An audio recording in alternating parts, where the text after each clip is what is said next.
Saber de Ciencia, un espacio sonoro virtual para la divulgación de la ciencia y tecnología en el Centro Universitario del Sur.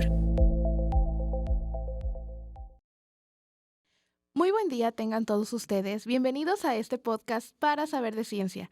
Soy Nadia Sea y el día de hoy nos encontramos con alguien con quien ya tenía muchas ganas de platicar. Pues les presento, está con nosotros la doctora Jessica del Pilar Ramírez. Bienvenida, doctora. Muchas gracias, Nadia. Es un gusto poder platicar aquí contigo.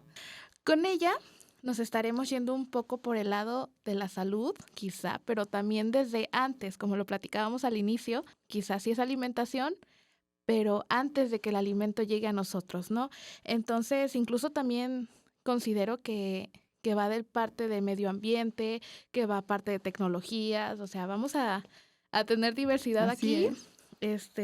pero pues para darles un poquito de contexto vamos a platicar sobre el aceite de aguacate, ¿verdad? Así es. Antes de comenzar, quisiera, por favor, doctora, que usted misma se presentara a quienes nos están escuchando, por favor.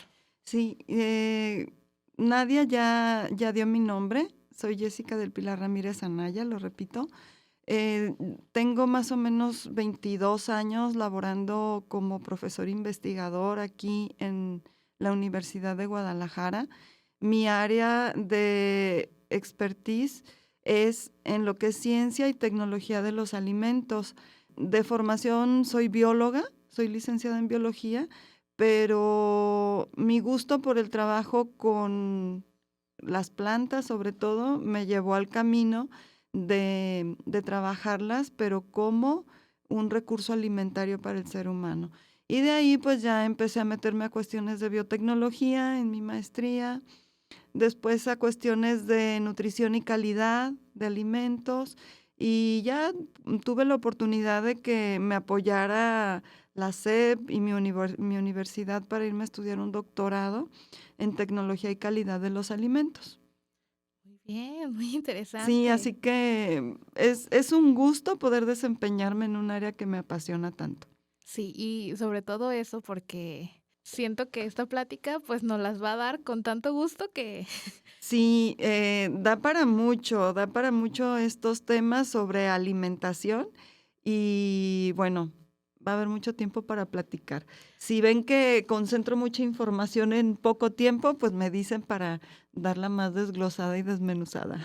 No se preocupe, por eso estamos aquí para platicar y que sea lo más ameno posible, ¿no?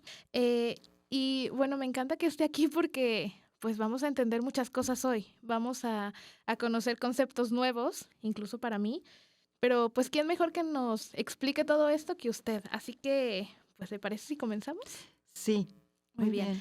Para comenzar, me gustaría dar unas preguntas como de contexto antes de irnos de lleno al tema principal.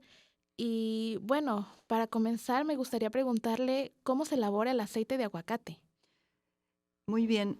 La producción del aceite de aguacate es un proceso complejo hasta cierto punto. Para obtener un producto de buena calidad, pues se requiere tecnología cada vez más sofisticada, pero se basa en un proceso antiguo y muy simple, que es muy semejante al proceso de producción de aceite de oliva. De hecho, es el mismo proceso de fabricación que se emplea para producir aceite de aguacate que el que se ha utilizado para aceite de oliva. Hay grandes diferencias. Bueno, en primer lugar, nosotros tenemos que los aceites que se producen tienen diferentes calidades, dependiendo de la fabricación, de la tecnología de fabricación que se use. Nosotros podemos obtener aceites refinados cuando para extraer el aceite tenemos que usar solventes, o cuando obtenemos aceites de baja calidad y hay que retirarle compuestos que pueden ser tóxicos o contaminantes. Hay aceites también, los que se les llama aceites vírgenes, que son extraídos en frío, por prensado en frío. Estos aceites son muy importantes desde el punto de vista de salud, porque son aceites que por su proceso de fabricación conservan todos los compuestos biológicos que tienen efectos favorables sobre la salud. Todos los antioxidantes, todos los todos los compuestos que permiten regular los lípidos sanguíneos, todos esos compuestos que nos van a dar beneficios a la salud, en los aceites vírgenes se conservan. Estos aceites en su proceso no pasan de temperaturas de 40 a 50 grados, como máximo 50 grados.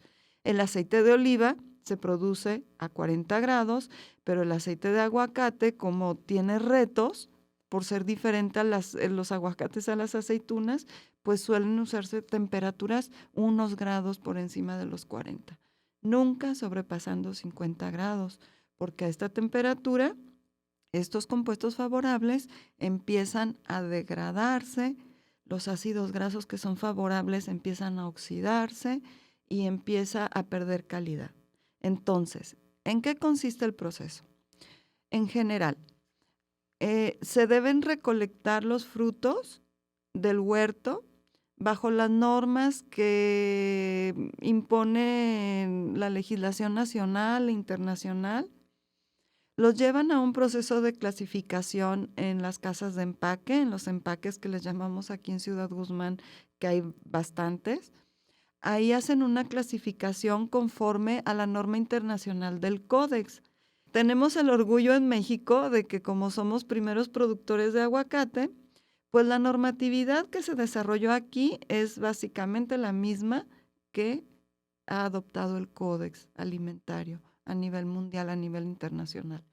Entonces, esos aguacates que fueron clasificados, las clasificaciones de más alta calidad, calidad suprema y calidad extra, y clase 1 y clase 2, se destinan para el consumo en fresco.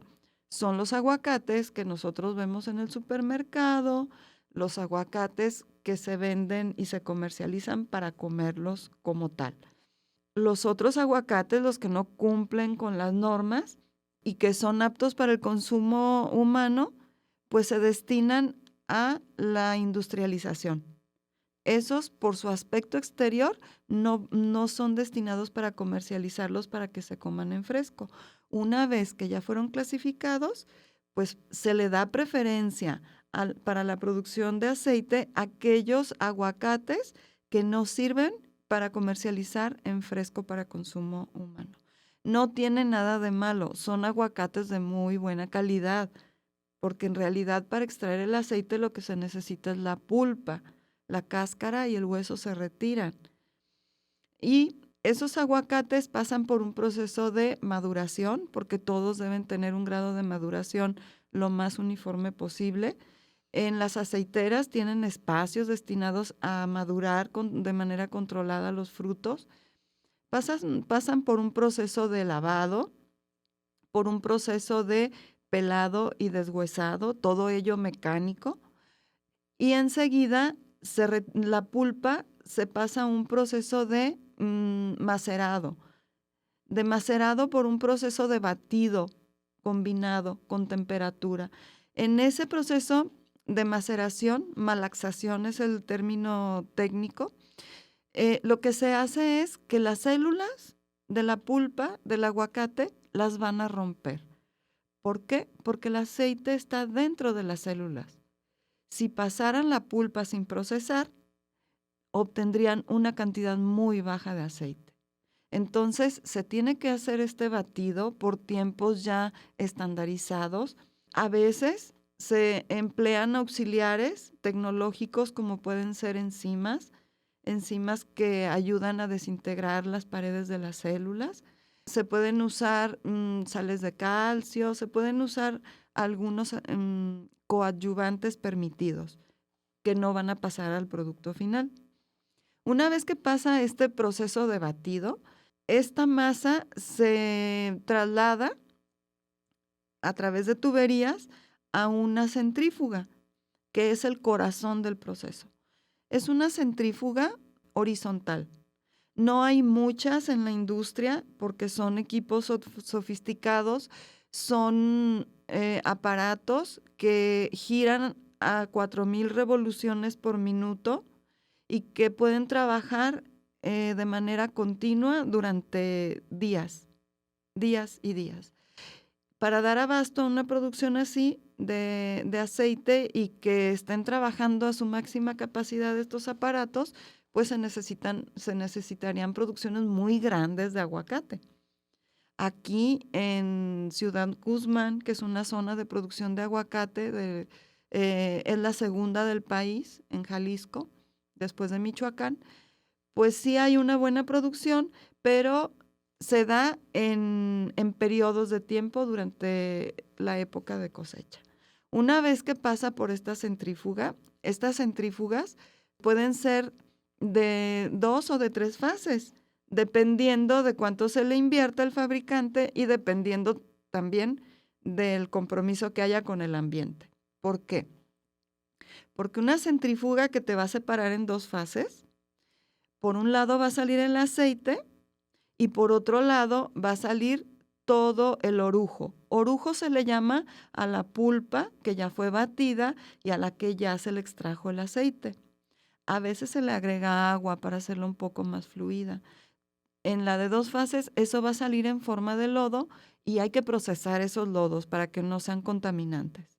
Quiero hacer notar que hasta aquí, pues nosotros ya tenemos 3 tipos de residuos: hueso, cáscara y lo que viene siendo el orujo en forma de lodos. En la otra tecnología que es más sofisticada y que es más amigable con el ambiente, lo separa en 3. Por un lado van a obtener el aceite, por otro lado se separa parte del agua del orujo y por otro lado está un orujo que contiene menos cantidad de humedad. Entonces, estos son más fáciles de trabajar porque las aguas residuales se pueden tratar de una manera, el orujo se trata de otra y el volumen de residuos baja mucho respecto a los lodos. Bueno, una vez que se tiene este aceite, hay que pasarlo por otra centrífuga para que esa humedad que quedó por ahí residual, eliminarla totalmente. Un aceite no debe tener humedad, no debe tener agua, ni mínima. Las normas más o menos indican que un óptimo es de 1% de humedad o menos. No se puede menos, es imposible quitarla totalmente, pero es muy baja. ¿Para qué? Pues para que los parámetros de calidad no se alteren, para que los ácidos grasos que son importantes, el ácido oleico para la salud, que es el que más conoce todo el mundo, y los otros ácidos grasos insaturados se mantengan íntegros y que sigan teniendo una buena función biológica. Bueno, ya que se hizo toda esta separación sin sobrepasar los 50 grados, pues ya hay que pasarlos bien sea a tanques de almacenamiento que están fabricados en acero inoxidable, todo el proceso se hace en acero inoxidable, y estos tanques gigantescos en ocasiones suelen estar llenados en el espacio vacío que queda con nitrógeno para evitar oxidación y mantener la excelente calidad de los aceites. Sobre todo al principio de la temporada de extracción de aceite, muchas veces se mandan directamente a envasar y pasan a las máquinas llenadoras, que los van a envasar generalmente en botellas de vidrio. Yo creo que todos han visto las botellas de aceite, son botellas de vidrio verde, ya sea teñido, el mismo cristal teñido de verde o con etiquetas opacas de color verde. Ese es en general el proceso. De ahí, pues hay que mantenerlo en almacenamiento igual a temperatura controlada y distribuirlo a toda la red de comercialización. Y después en casa hay que tener cuidado con él también. De eso, si quieren, hablamos enseguida. Sí, claro. Uh-huh. Y escuché por ahí en toda esta explicación una palabra clave, que son los aceites vírgenes. Pero, ¿cuáles son los aceites vírgenes y cuándo dejan de ser aceite virgen? Ok.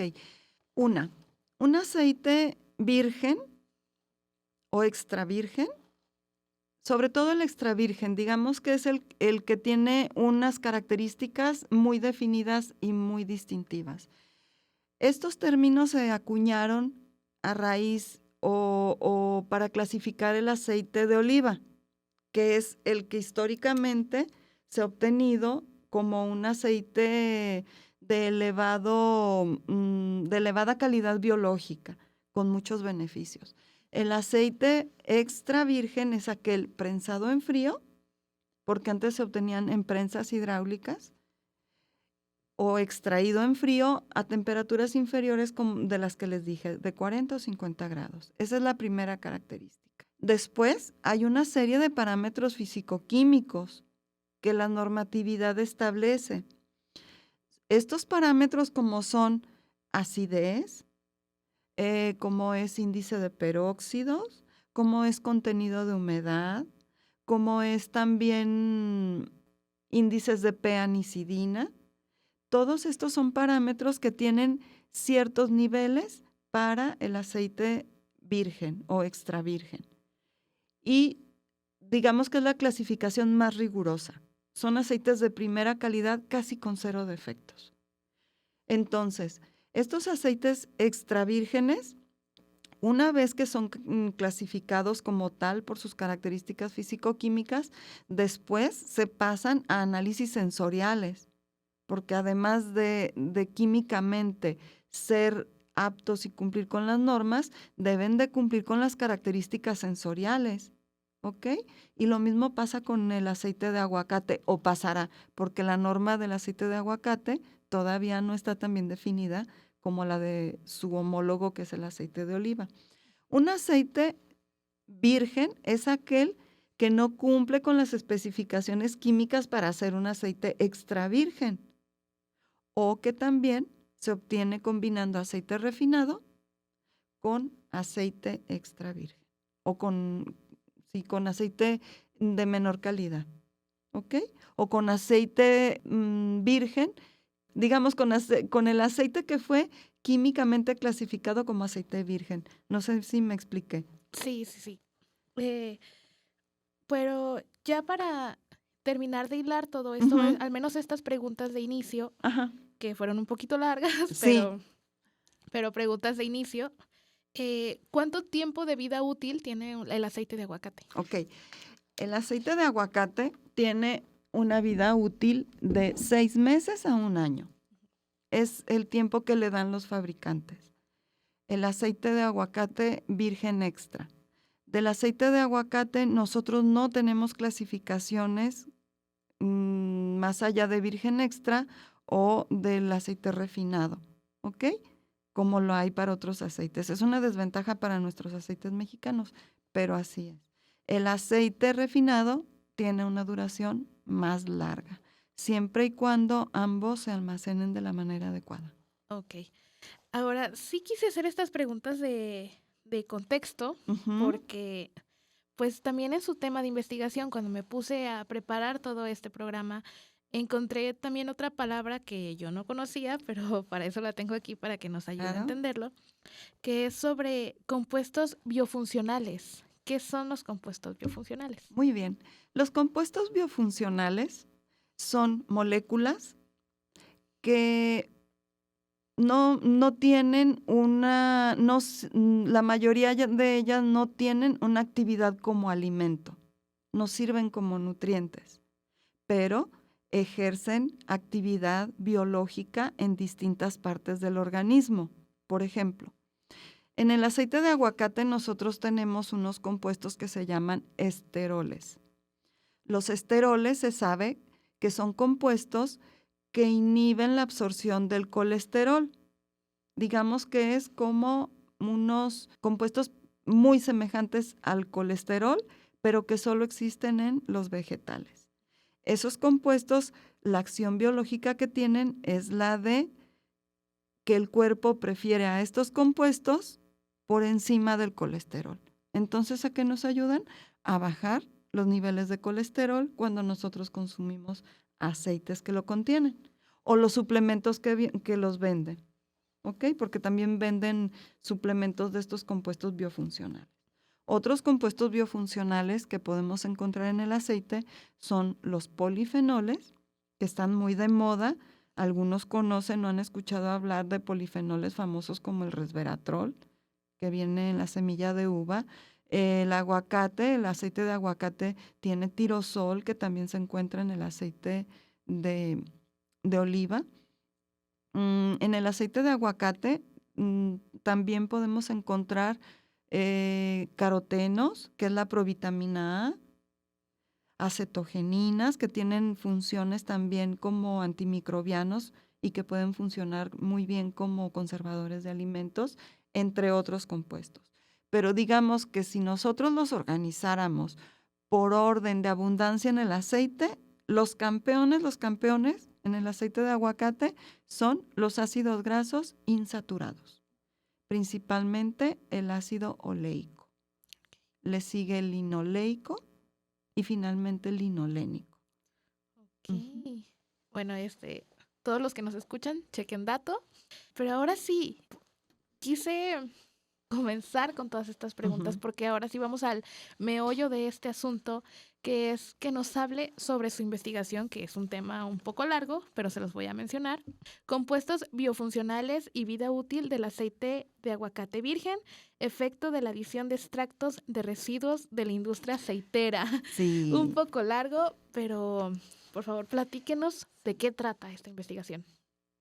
Así como el nombre es de complejo y de largo, lo es el proyecto porque intervinieron en este proyecto muchos aspectos que no abarco yo. Fue un proyecto colaborativo. Este proyecto se desprende de un proyecto macro que el gobierno del estado nos financió junto con la Universidad de Guadalajara. Por ahí fuimos también, la universidad también aportó a este proyecto una cantidad importante. Y pues aquí se une tanto lo que es la parte comestible como los residuos de la producción del aceite. ¿Por qué? Porque a nivel mundial la tendencia de la investigación nos está llevando a tener procesos o a conseguir procesos más sustentables. Que la producción de alimentos no sea dañina hacia el ambiente. De hecho, la FAO mantiene un observatorio sobre todo lo que son los residuos alimentarios, los residuos de la producción de alimentos, que es un alto porcentaje. ¿Por qué? Porque es una necesidad primaria. Entonces, nosotros ya hablamos sobre aceite de aguacate, ya me preguntaste sobre eso. Sobre vida útil no hemos hablado, ahorita te comento un poquito. Sobre residuos, ya les comenté un poquito. Los principales residuos del aguacate, pues son cáscara, hueso, y en la producción de aceite nosotros obtenemos orujo y aguas de desecho. De esos 4 residuos, los más abundantes y los que nosotros podemos recolectar más fácilmente aquí en la región, por el tipo de industria que hay, de procesamiento que es principalmente la aceitera, son los lodos, el orujo, que son grandes volúmenes. Entonces, nos pusimos a pensar, ahí con los alumnos que también siempre son muy creativos, doctora, ¿qué harán con esos lodos? Íbamos a nosotros a hacer muestreos, ahí a la empresa Mevi, que es con quien colaboramos, con la aceitera Mevi. Y bueno, decidimos empezar a trabajar con lo que viene siendo el orujo. Hay muy pocas publicaciones sobre aprovechamiento de este residuo de aguacate. Y dijimos, bueno, vamos a entrarle, ¿no? Vamos a entrarle por ahí, vamos a trabajar con el orujo. ¿Qué hicimos? Primero, para poder obtener extractos y concentrar todos los compuestos biofuncionales que quedan residuales ahí, pues hay que deshidratarlo, después hay que molerlo y después hay que llevarlo a procesos de extracción, ¿ok? Que es otra rama, es otra gran industria, mucho más grande que la del aceite de aguacate y que muchas otras. Nosotros decidimos, pues, probar con tecnologías limpias de extracción. La extracción por fluidos supercríticos con dióxido de carbón supercrítico tiene la gran ventaja de que no contamina o es poco contaminante hacia el ambiente y los solventes que se usan para poder extraer los compuestos que están en estas materias primas, se pueden usar solventes que son GRAS, que son clasificados como generalmente, de consumo generalmente seguro, ¿ok? Es una clasificación internacional y pues nosotros trabajamos extrayéndolo con etanol, con alcohol, ¿ok? ¿Por qué? Porque ese es un solvente que nosotros podemos evaporar y que si llegara alguna fracción a ser ingerida, no hay ningún problema. Al ser humano, pues sí es tóxico el etanol, todos conocemos los efectos tóxicos del etanol, pero en las mínimas cantidades que podrían quedar residuales no ocasionan problemas. Este trabajo con dióxido de carbono supercrítico se hizo en Monterrey. Allá hicieron el experimento para determinar las condiciones óptimas de extracción. Fue en el Tecnológico de Monterrey con el doctor Daniel Guajardo Flores. Allá él hizo un experimento y además probó las propiedades antiinflamatorias de los extractos producidos y el efecto citotóxico. Una vez que obtuvimos el extracto óptimo, porque eso se hizo a nivel de laboratorio en un equipo de extracción con dióxido de carbono supercrítico a escala de laboratorio, pues nosotros vimos cuál era el tratamiento que nos daba un mejor rendimiento de recuperación de los compuestos activos y cuál nos daba también buen rendimiento de obtención de extracto. Y una vez que se logró esto, pues ya lo mandamos con las condiciones y la materia prima a una empresa dedicada a la producción de extractos con esta tecnología, pero a nivel comercial. Mandamos kilos y kilos de los residuos debidamente deshidratados y molidos y nos trajeron de regreso pues más o menos medio litro de extracto para hacerle todas las pruebas.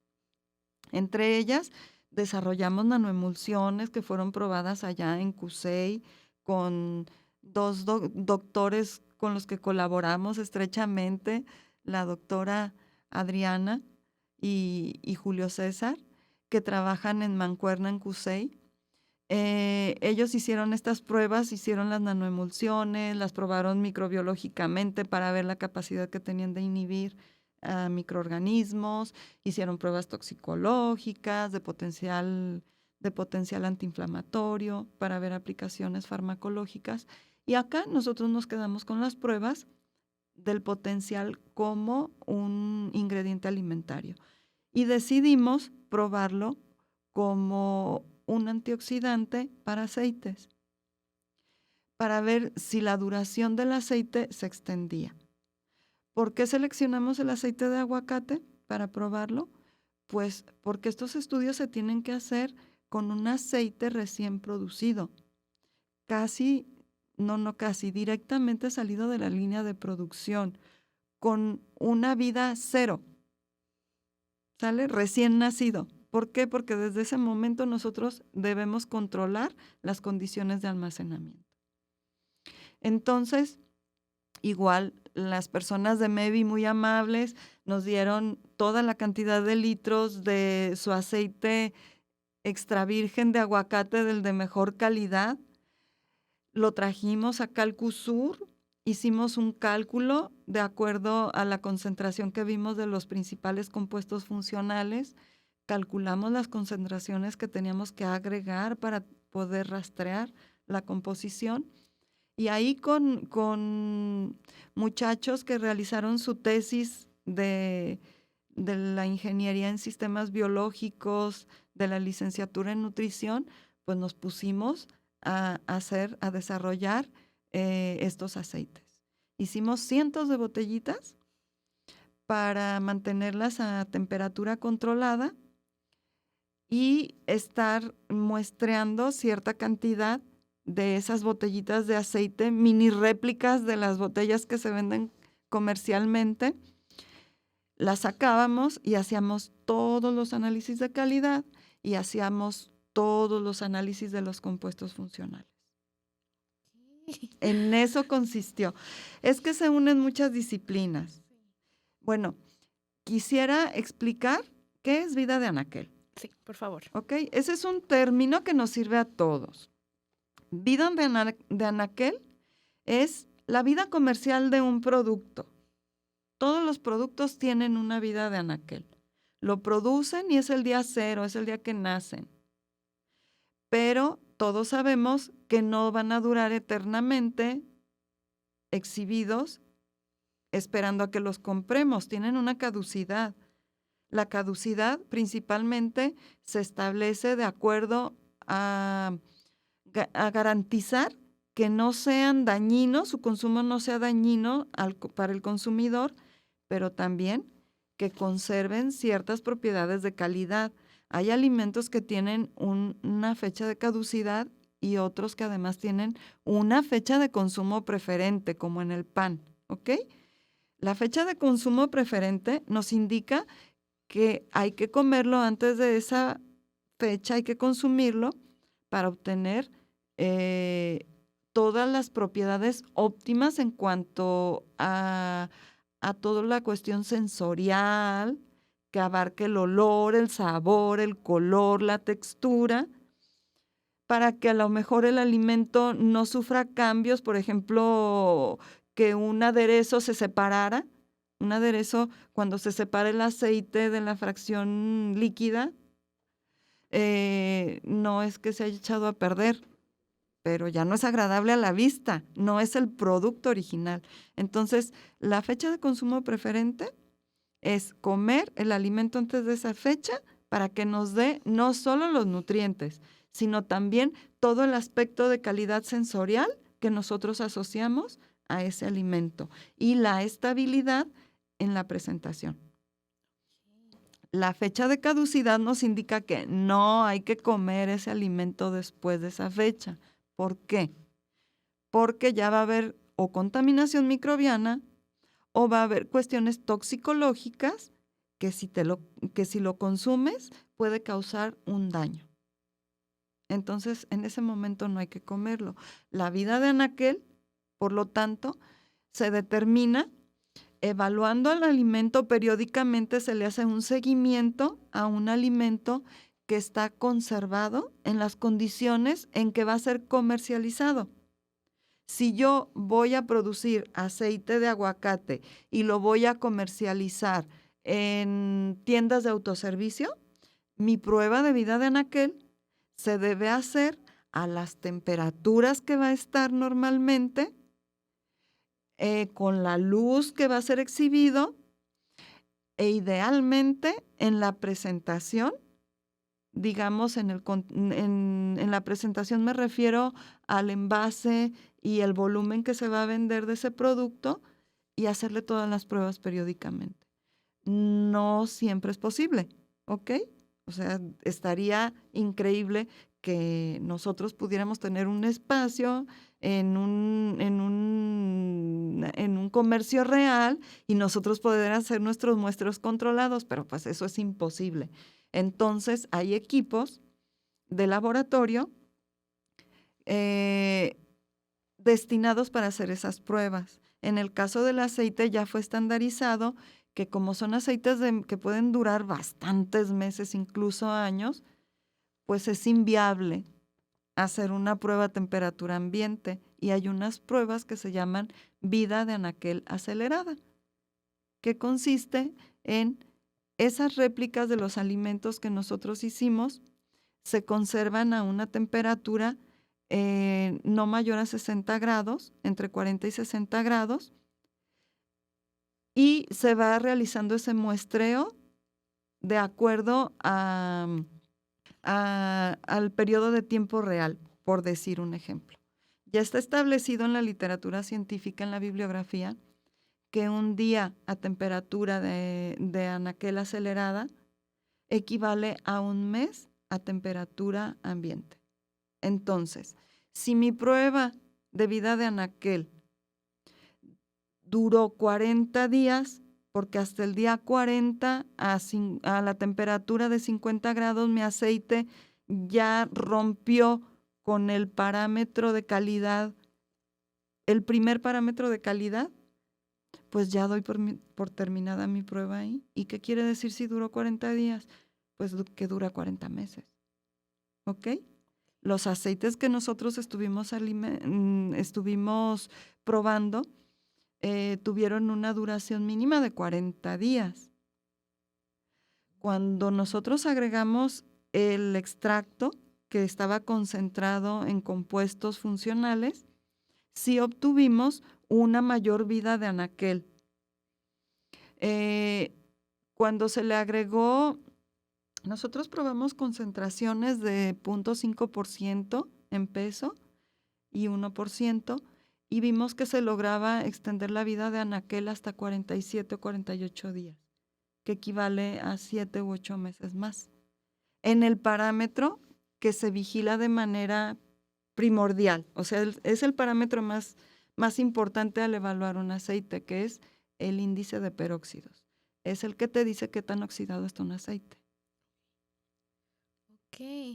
Es todo eso. Entonces, la vida de anaquel, un alimento, cuando me dicen, ay, doctora, por favor, ayúdenos a estandarizar un alimento o a formular un alimento, yo siempre les digo, un alimento no está completamente diseñado si no han determinado la vida de anaquel y si no han llegado a obtener la presentación hasta con el etiquetado oficial. Ese ya viene siendo un alimento terminado. El resto pues vienen siendo prototipos que hay que ir perfeccionando. Uh-huh. Estoy procesando mucha información, pero realmente quiero que todos los que nos estén escuchando entiendan que incluso con toda esta investigación y exceptuándola por un momento, esta información es muy valiosa como consumidores, como personas y como gente que toma decisiones para alimentarse, tan sencillo como eso, que es tan cotidiano fuera de la ciencia incluso. Quiero resaltar que esta información sí es muy importante, así que si no les entendieron, regrésenle y escúchenos otra vez. Mira, quiero comentar algo, aterrizándolo a la utilidad que tiene como consumidor. Si yo tengo un alimento, compro un alimento con una vida de anaquel prolongada, no solo es ventaja para quien lo comercializa, también es una ventaja para mí porque me da oportunidad de tener un tiempo más amplio para yo consumirlo en mi casa. ¿Ok? Entonces, esos alimentos no es solo para favorecer la cadena de comercialización, también es porque yo en casa también voy a almacenar un alimento. A veces se nos olvida que nosotros como consumidores y como los clientes, como los compradores de esos alimentos, también influimos en la vida de anaquel del producto. ¿Por qué? Porque nosotros podemos comprar el aceite, por ejemplo, en su envase ideal, que está mantenido a la temperatura ideal, con la luz ideal, pero si llegamos a casa, y aunque diga ahí que todavía me quedan 6 meses para que caduque, si llegamos a casa y yo ese aceite lo coloco a un lado de la estufa, porque ahí lo tomo para cocinar, si lo saco de la botella y lo dejo en un envase transparente porque está más bonito, obvio que no me va a durar los 6 meses que dice ahí. Ese es como el aspecto más superficial. El aspecto de fondo que tiene es que además ese aceite se va a oxidar y los beneficios que yo creo que me va a dar por la multitud de compuestos funcionales que tiene, pues se va a ver reducida. ¿Ok? Sí. Entonces, nosotros también como compradores de esos productos, como consumidores, hay que tener en cuenta y hay que aprender a almacenar correctamente nuestros alimentos para que nuestra inversión en esos alimentos que suelen tener un precio un poco más elevado se mantenga durante más tiempo. Y esto lo voy a decir de una vez, no hay que freír con estos aceites. No hay que freír con aceite de aguacate virgen ni con aceite de oliva virgen extra. Con los virgen extra no hay que freír. ¿Por qué? Porque estamos quemando los compuestos funcionales que están ahí. Es mejor usarlo para aderezar ensaladas. También hay países en donde tienen la costumbre de a los caldos agregarles un chorrito de aceite. Esos tratamientos sí los tolera el aceite. O por ejemplo, cuando acitronamos cebolla, que no calentamos mucho el aceite, ese tratamiento también lo puede resistir. Pero no freír. No freír, porque se llegan a temperaturas, imagínate, de 180 o 200 grados. El aceite de aguacate tiene un punto de humo, que es el punto en donde ya empieza a quemarse y que empieza a salir humo y que se llena la casa de humo. Puede llegar hasta 200 grados. Nunca hay que dejar un aceite que se queme. Y el aceite de aguacate no es como los otros. Todavía se calienta mucho más. Ok, bueno, muchas gracias. Y bueno, continuando, regresando un poco a la investigación, ¿utilizaron algún tipo de aguacate específico, alguna especie? Usamos el aguacate Hass. En cuanto a variedad, es el aguacate que se produce aquí en la región. Trabajamos con una empresa establecida aquí, en Zapotiltic. En cuanto a calidad, ellos se encargaron de la calidad del aguacate. Pero generalmente, te comento, por cuestiones también de competitividad, pues se usan aguacates que no son aptos para consumo en fresco, pero que sí son aptos para industrialización. Y esos aguacates es ya sea porque tienen formas raras, porque se exceden del tamaño, porque son muy pequeñitos, pero que sí maduran bien, porque tienen más daños exteriores, daños mecánicos y se ven fellitos. Esos son los aguacates que se destinan a industrialización. Y bueno, ahora regresando un poco a las cosas quizá técnicas o metodológicas de la investigación, por ejemplo, ¿cuánto tiempo lleva con esta investigación? Desde el 2014 empecé a trabajar con aceite de aguacate para evaluar aceite de aguacate producido a nivel de laboratorio. Ya a trabajar con vida de anaquel, empezamos casi paralelamente. Yo pienso que cuando mucho unos 4 años después. Ya con cuestiones de economía circular, que viene siendo el aprovechamiento de los residuos, más o menos en el 2020. Okay. Así es. Entonces sí, es un poco reciente incluso, se puede decir.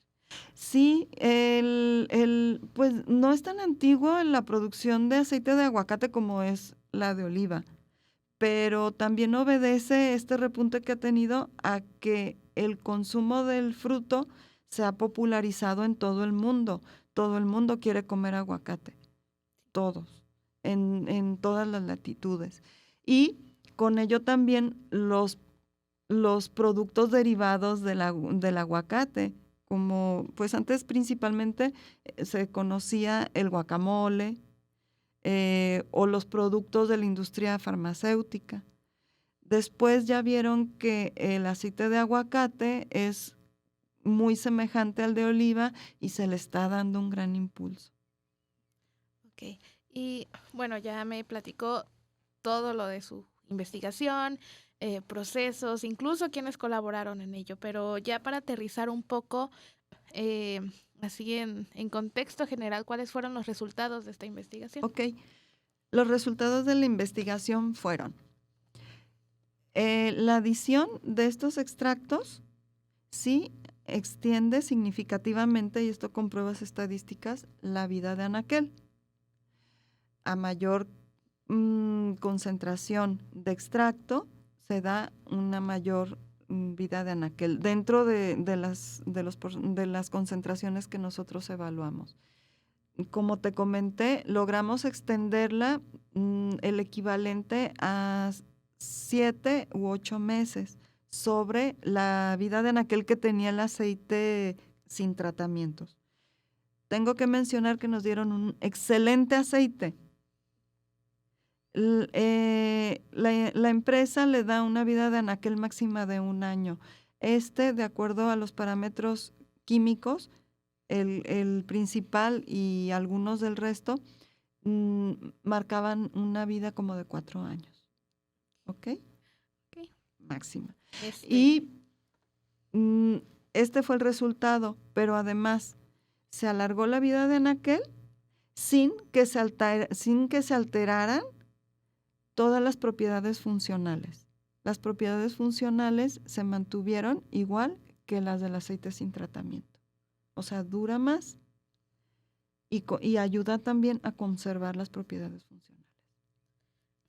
ok, y bueno, y creo que para ir concluyendo con toda esta información, eh, este aceite, en este caso, pues qué beneficios tiene para la salud y en caso de ser dañino, pues qué daños causa, por ejemplo, el consumo excesivo de Ajá.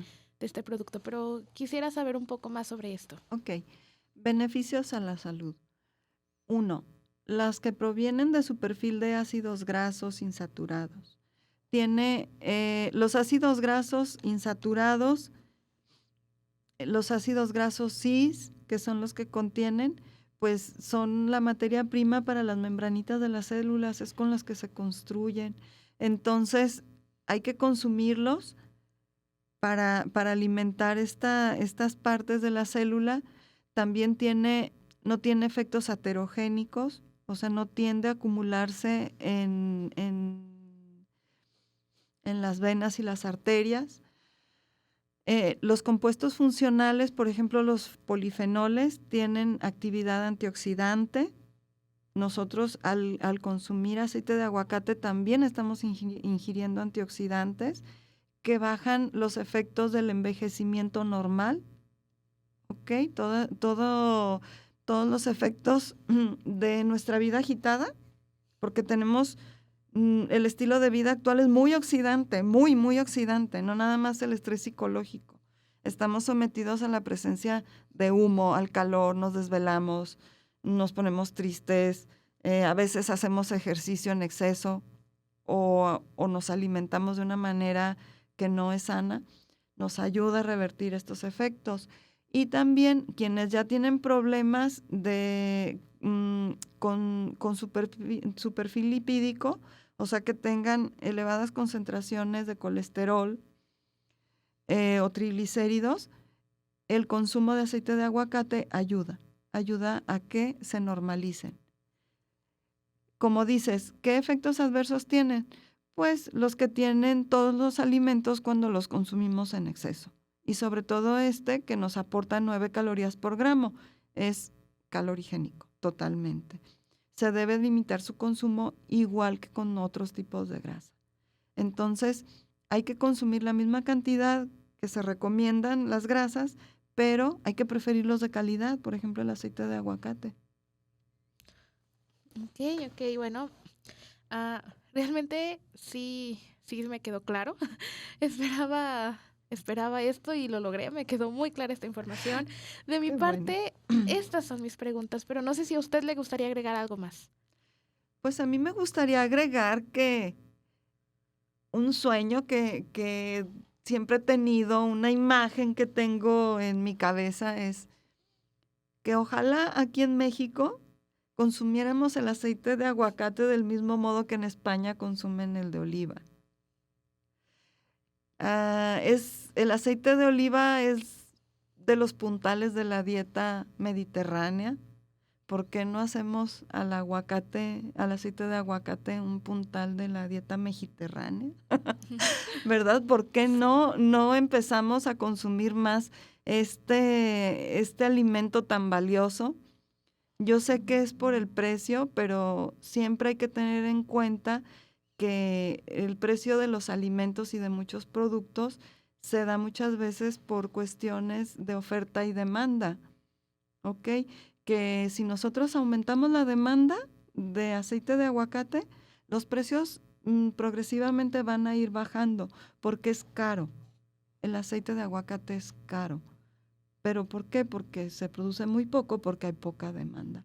Entonces, hay que consumirlo más, hay que beneficiarse de este recurso regional, hay que empezar a incrementar la soberanía alimentaria de la región, Hay que consumir los productos de la región y más si son tan valiosos. Somos privilegiados en el mundo porque este alimento que todos están peleando por consumir, nosotros podemos casi ir, ver un árbol y cortar uno. ¿Ok? Nosotros lo tenemos muy disponible. Y pues sobre todo los alumnos que están estudiando alguna de las carreras relacionadas con la ciencia aplicada, con la ingeniería, con la salud, pues que se acerquen a trabajar con este tema. Nosotros estamos aquí en el Centro Universitario del Sur trabajando día con día en temas que siguen surgiendo sobre este alimento. Ok, y pues que si no sabían tampoco un poco sobre los beneficios, sobre este tipo de aceite que nos está recomendando, pues espero que esta información también les sirva para ser consumidores o compradores más inteligentes. Así que es lo que estábamos buscando. No me lo esperaba, pero lo logramos también. Muy bien. Ok, bueno, espero que les haya gustado mucho. Yo estuve encantada de que la doctora nos haya acompañado el día de hoy. Y bueno, pues muchísimas gracias por haber estado con nosotros. Muchísimas gracias por la invitación. Espero poder platicar pronto con usted otra vez, porque creo que nos acotamos. Creo que nos falta muchísimo por platicar, pero... Sí.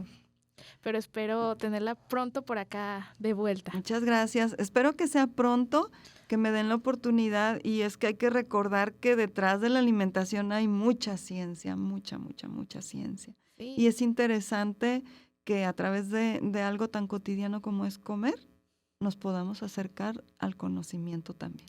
Sí, y como lo mencionaba al principio, no solo el comer cuando ya el alimento pasó, sino desde antes, ¿no? Así es. Como toda esta plática que acabamos de tener. Yo aprendí muchísimo hoy, espero que todos ustedes que nos escuchan también. Y pues bueno, le agradezco nuevamente a la doctora. Así que desde las cabinas del Laboratorio de Periodismo del Centro Universitario del Sur, les doy las gracias por habernos acompañado ustedes también el día de hoy y nos escuchamos pronto en el siguiente podcast para saber de ciencia. Adiós. Esto fue Saber de Ciencia, un podcast que lleva la ciencia al alcance de todas y todos.